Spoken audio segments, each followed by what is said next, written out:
किन सोचों में गुम हो? लगता है कोई मौमा हल करने में मसरूफ हो। जिसकी जिंदगी खुद ही मुश्किल बन गई हो, वो क्या ही किसी दूसरे के मुअम्मे को हल कर सकता है। ओहो, डायलॉग्स।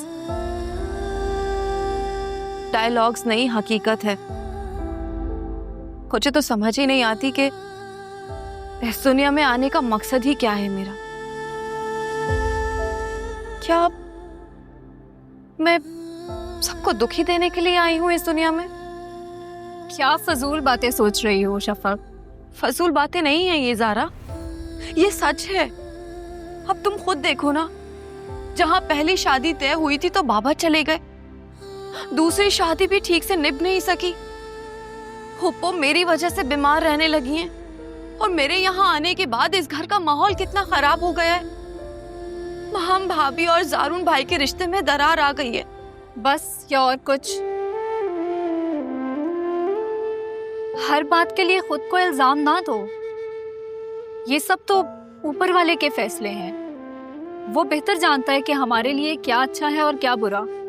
मानती हूँ कि अम्मी को तुम्हारी वजह से टेंशन है, लेकिन उसकी वजह तुम नहीं हो, बल्कि उनके ममता के जज्बात हैं जो उनके दिल में तुम्हारे लिए हैं।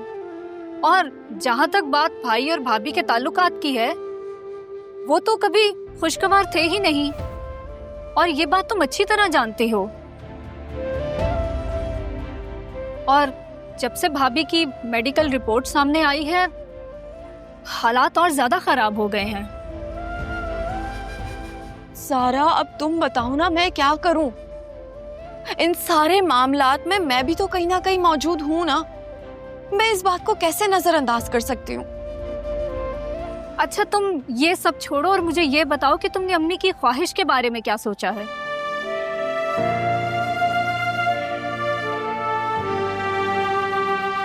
फुप्पो के लिए तो मैं कुछ भी करने के लिए तैयार हूँ, मगर ये सब कुछ करने से तो मैं भाभी का घर उजाड़ने की जिम्मेदार बन जाऊंगी।